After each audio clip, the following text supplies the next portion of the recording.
이 프로그램은 2024년 강원특별자치도 지역방송 발전 지원 사업의 지원을 받아 제작됐습니다.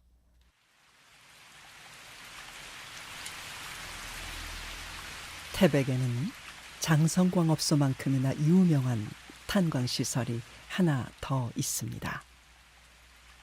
철암역두 저탄장인데요. 석탄산업 호황기엔 비가 오는 날이면 철암시 가지의 길바닥은 저탄장에서 날아오는 탄가루와 빗물이 섞여 검은 반죽으로 엉망이 됐다고 합니다. 장화를 신지 않고는 그냥 걸을 수 없을 정도였다고 하는데요. 희한하게도 우리나라 최대 석탄 생산 광산인 장성광업소에는 탄가루가 날리는 일이 없었습니다. 태백 장성광업소에서 캐낸 석탄은 광업소 밖으로 나오지 않았습니다.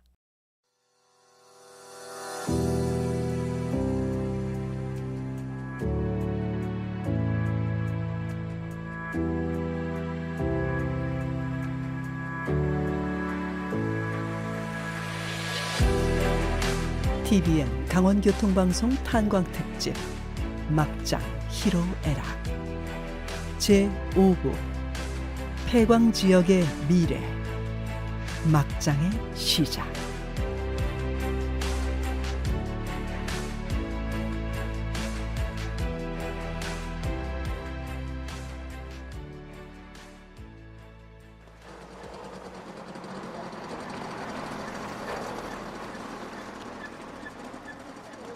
장성광업소의 석탄은 어째서 광업소 밖으로 나오지 않았을까요? 장성광업소 정운교 부장의 설명입니다. 갱내 들어가면 이런 게 여러 군데가 있어요. 아까 내가 말씀드린 크로스라 그러는 건데 여기서 우측으로 가면은 일수경이라고 이제 수직으로 내려가는 우리 흔히 말하는 엘리베이터 같은 게 있어요. 그걸 타고 사람이 밑에까지 내려갔다가 올라오고 이렇게 하는 거고, 여기서 이제 쭉 바로 가면은 여기서 쭉 저 철암역까지 갱고 연결돼 있습니다. 이건. 품질부로 선탄장인데 거기도 또 이런 갱고가 있어요. 지하로 들어가는 건데 거기는 사갱이라 해서 이렇게 18도 경사로 내려가는 사갱이 있고 여기는 수갱이고 철암하고 장성이 연결돼 있죠. 예. 한마디로 장성광업소에서 캐낸 석탄은 지하를 통해 그대로 철암역두 저탄장으로 바로 운반됐다는 말입니다. 사실 태백에 관광을 하러 오는 사람들은 장성광업소만 봐서는 태백이 석탄도시라는 걸 잘 알 수 없습니다. 철암역과 저탄장으로 가야 태백이 석탄도시임을 실감할 수 있는데요. 장성광업소에선 볼 수 없었던 석탄을 철암에 가서 볼 수 있었습니다. 초록빛 산허리마다 석탄의 까만 빛이 또 하나의 산을 이루고 있었습니다. 저기 산지 저탄장이라서 옛날에 탄을 캐서 다 판매를 못하니까 저기다 쌌었어요. 그래서 지금 퍼렇게 시원한 그것만 탄이고 저 시커먼 거는 선탄 경석에 주소는 돌이고 그 포막지라 파란 거 시원 것만 탄입니다. 모두가 까맣게 보이는데 어떤 건 탄이고 어떤 건 돌이라네요. 선탄, 탄 속에 섞여 있는 돌을 골라내는 작업입니다. 석탄 채굴 과정에서 섞여 나오는 이 돌은 석탄 경석입니다. 국내에 약 2억 톤가량이 존재한다고 합니다. 그동안 쓰레기 취급을 받았던 석탄 경석을 앞으로는 산업 자원으로 활용할 수 있게 됐습니다.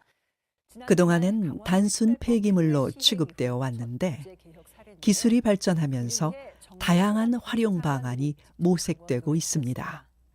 점토벽돌과 무기단열재, 인공 경량 골절 등으로 활용할 수 있다는 결과가 이미 나온 가운데 강원 테크노파크 분석 결과 석탄 경석을 활용한 산업 육성 시 연 1천억 원대의 매출 증대가 예상됩니다.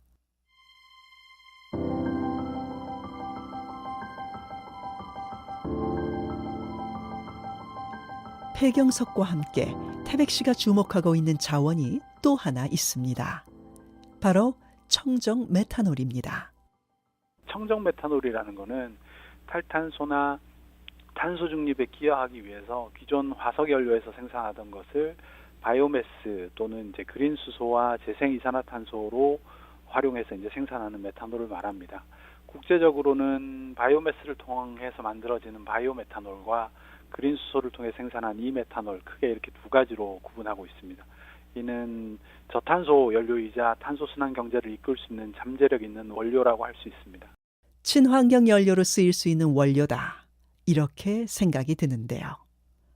한국광해광업공단 장준영 지역진흥처장의 설명을 마저 이어듣습니다. 작년 이제 23년 7월 청정 메탄올 이슈가 이제 국내에도 많이 되기 시작했는데 국제해사기구라는 이제 IMO에서 2050년까지 해운 분야, 해운 선박 분야의 탄소 배출 제로 달성을 발표하면서부터입니다. 이제 이게 의미하는 바는 향후 해운업계에서는 선박들의 연료로서 청정 메탄올을 포함한 저탄소 또는 무탄소 연료를 사용해야 한다는 것입니다. 그렇다면 태백 씨는 이 새로운 에너지원인 청정 메탄올을 어떤 식으로 석탄 산업을 대체할 산업으로 키우겠다는 걸까요? 태백시청 국가정책실의 정의진 팀장입니다. 청정 메탄올 산업, 그다음에 핵심 광물, 그다음에 이것들 아우르는 물류단지. 그리고 이제 청정 메탄올은 이제 수요는 분명히 있다고 이제 확인이 됐지만 국내에서 아직 생산해 본 적이 없기 때문에 지금 처음 시도하는 사업이고요. 이제 핵심 광물과 청정 메탄올을 타지로 이송하기 위한 이제 물류단지를 이제 만드는 거고, 그렇게 해서 지금 저희 계획은 철암역을 활용을 해서 기차로 판로를 확보해주는 그런 계획을 잡고 있고요. 국내에서 아직 생산해 본 적 없는 에너지원 청정 메탄올. 태백이 청정 메탄올 생산지가 된다면 장점은 무엇일지 광해광업공단 장준영 처장에게 물었습니다. 그러면 청정 메탄올이 어떻게 만들어지는지를 이해하면 조금 이 강점이 이해하기 쉬운데요. 청정 메탄올 생산에는 원활한 바이오매스, 그러니까 원료가 되는 바이오매스의 공급과 메탄올 생산에 필요한 신재생 에너지, 이게 이제 필수적으로 필요합니다. 이런 점에서는 이제 대표적인 산악 도시인 태백시는 산림 자원이 풍부하고 풍력 발전 등 신재생 에너지 공급이 원활한 강점이 있습니다.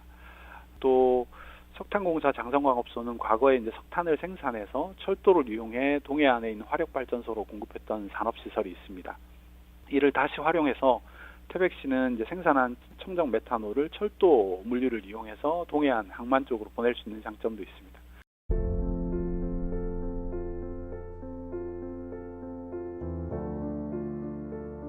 태백시가 청정 메탄올 산업을 유치하려는 이유는 명확합니다. 지역 소멸 위기의 원인인 일자리 문제와 인구 감소 해결을 위해서입니다. 지역에 대규모 산업이 유치되면 관련 기업이 들어오고 일자리가 생기는 만큼 인구가 유입되길 기대하는 겁니다. 하지만 이 사업은 2029년 이후에야 가동할 수 있다는 문제가 있습니다. 청정 메탄올 산업이 시작하고 자리를 잡을 때까지 일자리나 인구 감소를 해결하기 위한 대책 마련이 필요한 시점입니다. 지금으로선 즉각적이고 실효성 있는 단기 대체 산업의 도입도 함께 고민해야 할 듯합니다.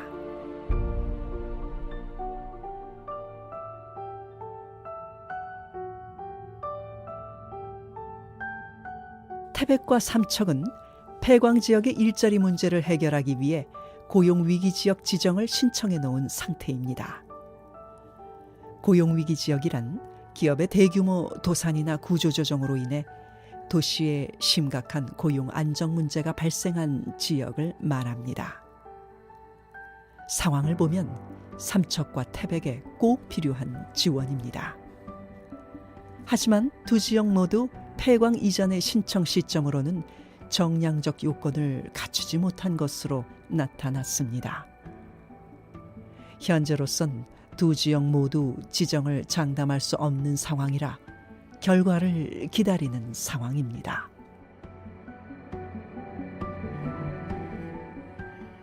그러면 지금부터 제1회 광산문화예술축제 광공제 개막을 선언하겠습니다. 태백과 삼척 두 지자체가 지역 소멸의 위기에서 벗어나게 해줄 묘안으로 국가적 대규모 산업을 고민하고 있다면 한편에선 탄광시대의 흥망성쇠를 기억하고 기록하고 새롭게 이어가는 것으로 미래를 준비하는 이들도 있습니다.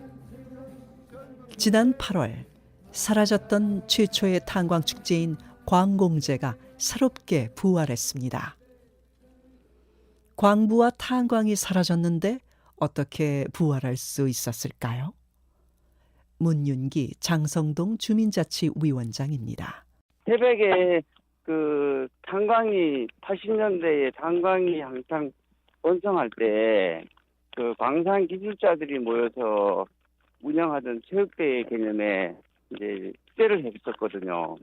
근데 그 부분이 이제 감리화 산업으로 인해서 이제 광산들이 없어지고 이제 주민들이 종업원들이 자꾸 없어지면서 이 부분이 이제 쇠퇴해가지고 전혀 이제 지금은 태백대로 바뀌면서 없어졌거든요. 그래서 그 부분을 다시 살리기 위한 그 당시에 그 축제 행사가 이름이 광공제였었다 하더라고요.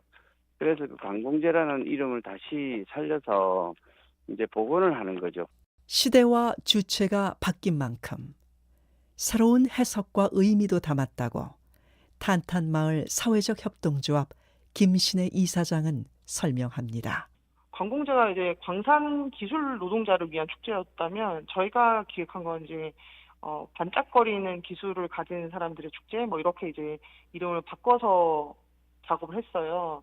그래서 여기에는 어떤 분들이 들어와서 작업을 했냐면 마을에서 취미 삼아 그림을 그리시던 분들 그리고 뭐 사진을 찍으시던 분들 또 뭐 서각을 하시는 분들이 들어오셔서 자기 기술로 문화예술 활동을 사람들에게 보여주는 장이었거든요.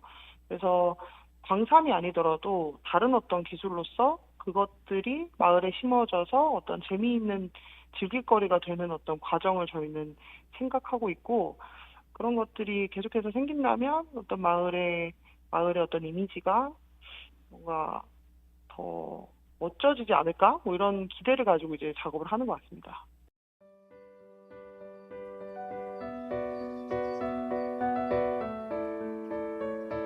광산에서 선탄부가 돌과 석탄을 구분할 때 석탄의 반짝임을 보고 돌을 골라낸다고 합니다. 반짝이는 걸 캐고 찾는 광부들의 축제에서 반짝이는 기술을 가진 지역민의 축제, 광공제의 의미가 새롭게 다가옵니다. 태백의 마지막 탄광과 광부를 장성광업소의 석탄가루를 이용해 그림으로 기억하고 기록하는 화가도 있습니다. 서양화가 최법진 작가입니다.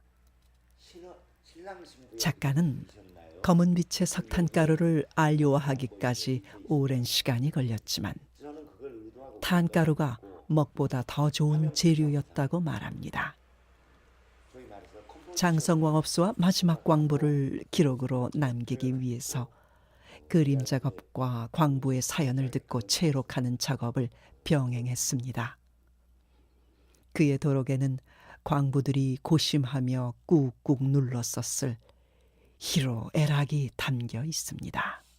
작품을 통해서 이제 장성광업소는 없어졌지만 거기에서 나온 석탄도 이제 앞으로 생산이 안 되기 때문에 없지만 제 작품에는 영혼이 남아있고 그래서 이제 영혼이 남아있는 반면에 제가 표현한 내용들이 주변의 풍경이랄까 아니면 광부상을 그렸기 때문에 그런 것들이 이분들의 그 기록으로 남을 수 있고 또 가장 큰 건 그 광부분들이 작성해준 그 글을 제가 도록에 실어서 이 도록이 일종의 아카이브 도록의 작용 역할을 하지 않을까 하는 그런 기대를 했죠.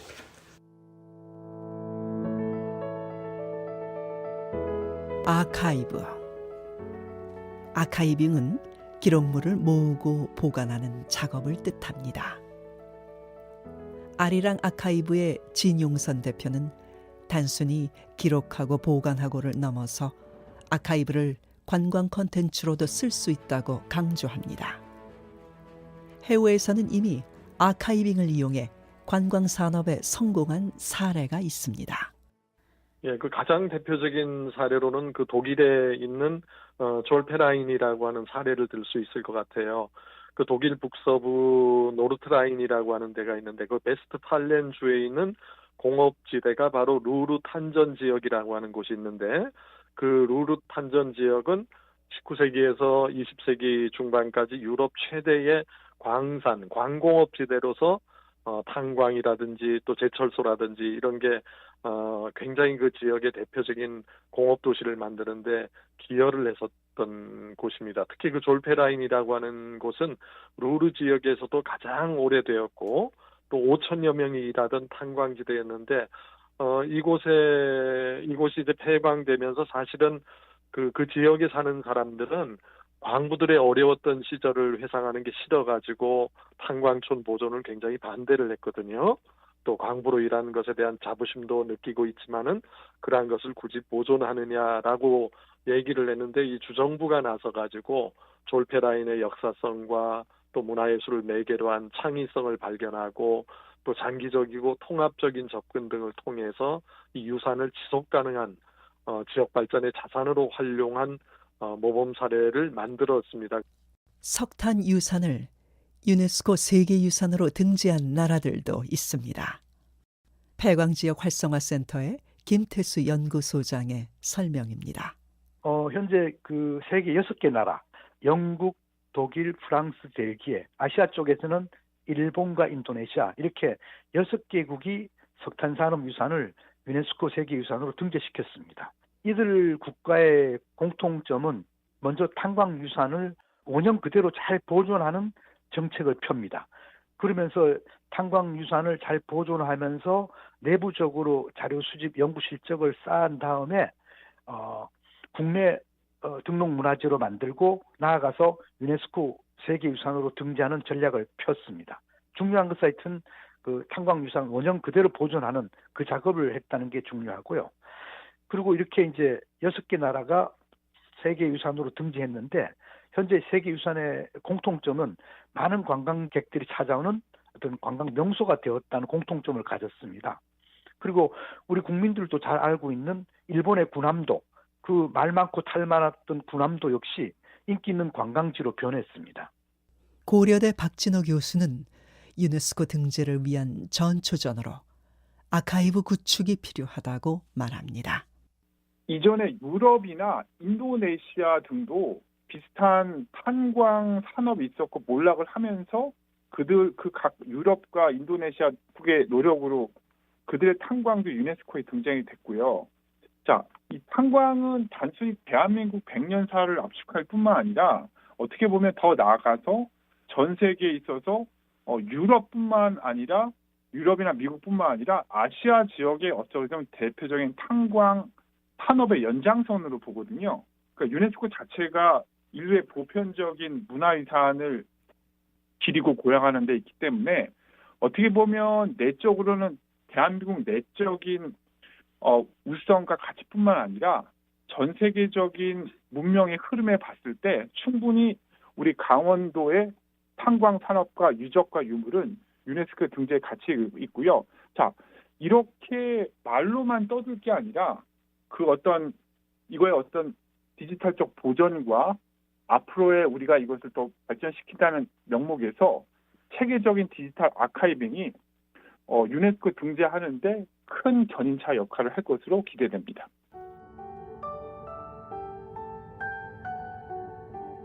한국 석탄 산업의 유산을 유네스코 세계유산으로 등재시키려고 하는 움직임은 민간단체를 중심으로 지난 2020년부터 꾸준히 진행되고 있습니다. 석탄 산업의 대체 산업을 찾는 것도 시급하지만 여기저기 뿔뿔이 흩어져 있는 석탄 산업의 유산을 체계적으로 한데 모으는 일도 중요합니다. 흔한 말로 과거 없는 현재 없고 현재 없인 미래도 없기 때문입니다. 영월부터 삼척까지 이어지는 고속도로 건설은 강원 남부 폐광 지역 4개 시군의 오랜 수건인데요. 이 사업의 운명이 올해 안에 판가름 날 것으로 전망됩니다.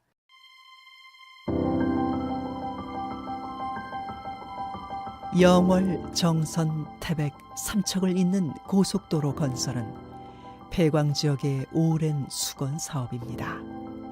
그동안 한결같은 마음으로 영월, 삼척 고속도로의 필요를 외쳐왔습니다. 폐광 지역의 경제 회생과 물류 여건을 강화하려면 고속도로가 반드시 필요하다는 입장입니다. 특히 삼척과 태백은 중입자 가속기를 활용한 의료 클러스터 구축, 청정 메탄올 생산 같은 첨단 산업 유치를 위해선 고속교통망 확보가 절실한 상황입니다. 제천에서 영월까지는 예비 타당성 조사를 통과했지만 사업비가 늘어나 현재 재조사를 받고 있습니다. 영월부터 삼척까지는 예비 타당성 조사가 이루어지고 있습니다. 이르면 오는 11월에 발표가 날 것으로 기대하고 있습니다.